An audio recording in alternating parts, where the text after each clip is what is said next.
Worried about gout? Check out Ural, the effective urinary alkalinizer. Ural, neutralize your uric acid problem now.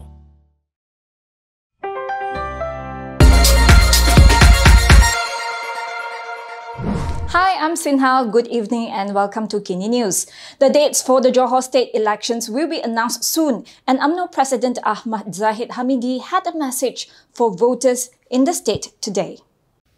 Umno President Ahmad Zahid Hamidi has highlighted Barisan Nasional as being the most stable and united coalition that is fit to lead the country. In a post on Facebook today, he pointed out at problems plaguing their opponents, such as who they should cooperate with, who their poster boy is, as well as on disputes over which logo to use. He said, Malaysians want stability, as they know that without it, the nation would fail and would not prosper. He added that stability can only happen when the country is governed by a dominant political coalition, such as the one that Malaysians enjoyed before May 9, 2018. According to Zahid, the people had experimented with handing over the administration of the country to a government of 22 months, but it had ended in failure. They had also tried a coalition of various political parties for 17 months that still did not bring stability. Zahid added that stability has been restored in Malacca in the state election last November, and now the opportunity has come for the people of Johor to do the same. The Johor State Assembly was officially dissolved on January 22nd. The Election Commission is scheduled to meet tomorrow to decide on the dates for the state election. Zahid also had a message for former leaders and members who wish to rejoin the party. UMNO President Ahmad Zahid Hamidi said the party is open to accepting former leaders and members who wish to rejoin. In a statement yesterday night, he said UMNO is open to all with no regard for age or background, and they would welcome those who have left the party and wish to return. However, he added that the party must act fairly and firmly, and the rejoining process must follow the provisions set under UMNO's constitution. He said former members will be accepted as ordinary members with no conditions. They will also not be given any privileges or special treatment. Yesterday, former UMNO Secretary General Anwar Musa had described the return of several senior Johor Bersatu leaders to UMNO as a positive recovery wave. He added that more Bersatu leaders are expected to rejoin UMNO and BN. In late January, two incumbent Bersatu Assembly persons had announced their departure from the party to rejoin UMNO. Former Johor Bersatu Chief Mazlan Bojang resigned from the party and was followed 2 days later by former EXCO member Muhammad Izhar Ahmad. Bersatu Supreme Council member Azmin Ali has appealed to Chinese business people to choose wisely and reject kleptocrats ahead of the Johor polls. International Trade and Industry Minister Azmin Ali has urged the business community in Johor to choose carefully when they vote in the upcoming state election. During a Chinese New Year dinner with the Batu Pahat Chinese Chamber of Commerce yesterday, Azmin added that he was working hard to bring more investments into Johor. I give my undertaking, MIDA will work hard.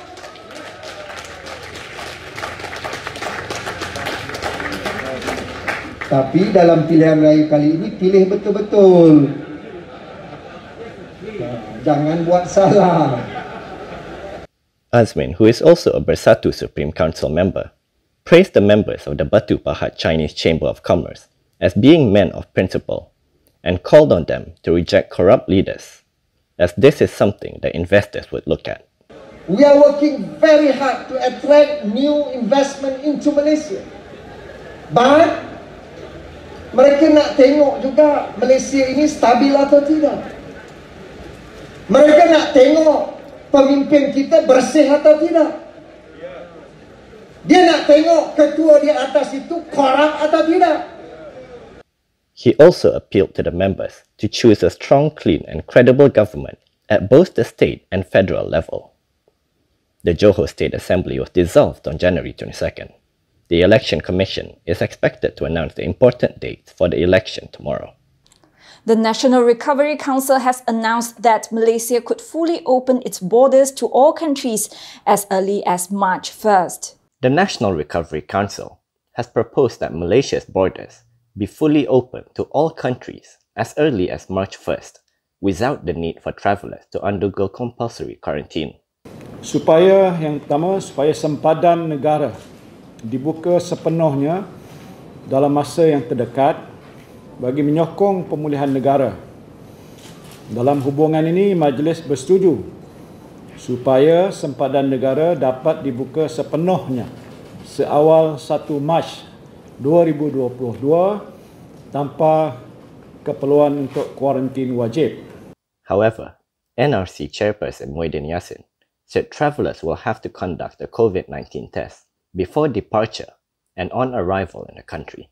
He added that the opening of the national borders needs to be implemented in a planned manner and based on current risk evaluation.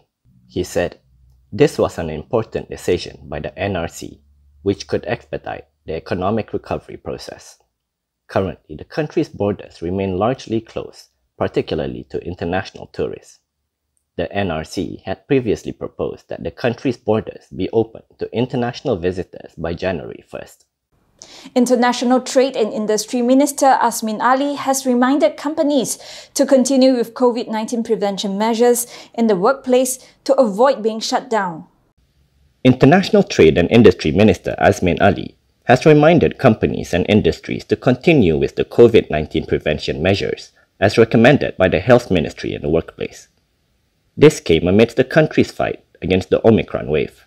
Azmin said the Safe at Work initiative should remain in place as it will avoid disruption of company operations and reduce the impact on productivity when there are positive COVID-19 cases. He also encouraged companies and industries to continue inspections and to test employees regularly so that there would be no situations where they would have to close their operations. He said this in reply to a question about the strategy of the International Trade and Industry Ministry to face the Omicron wave. Azmin added that the temporary closure of the industrial sector following the implementation of the Movement Control Order not only had an impact on the country's economy, but also globally, as Malaysia was among the main suppliers of several chains. He added that it was the responsibility of the government and the private sector to work together to curb the spread of the disease. Police have issued a notice to locate entrepreneur Nur Sajad, who is needed as a witness for a court case on February 22nd. The Ampang Jaya District Police Headquarters has issued a notice to locate entrepreneur Nur Sajad. This was over an ongoing fraud case at the Ampang Jaya Court involving the change of details on a MyCard. In a statement, the police said that Nur Sajad needed to attend the court case as a witness on February 22nd. The case is being investigated under Section 420 of the Penal Code relating to an offence of dishonestly inducing a person to alter valuable security. The notice listed Sajad's last known address in Petaling Jaya and asked the public to reach out to the police if they had information. An arrest warrant could follow if she does not turn up. Nur Sajad, a trans person, already has an arrest warrant after she did not turn up at the Sharia High Court in Shah Alam, where she was standing trial for bringing Islam into contempt by dressing as a woman at a religious event. She is presently in Australia after being granted asylum there. And that is all for today. For more stories, you can go to KiniTV.com. You can also follow us on Instagram, Twitter, YouTube and Facebook for the latest news updates. If you would like to support independent media, do consider subscribing to MalaysiaKini.com. I am Sin Hao. Thank you for watching.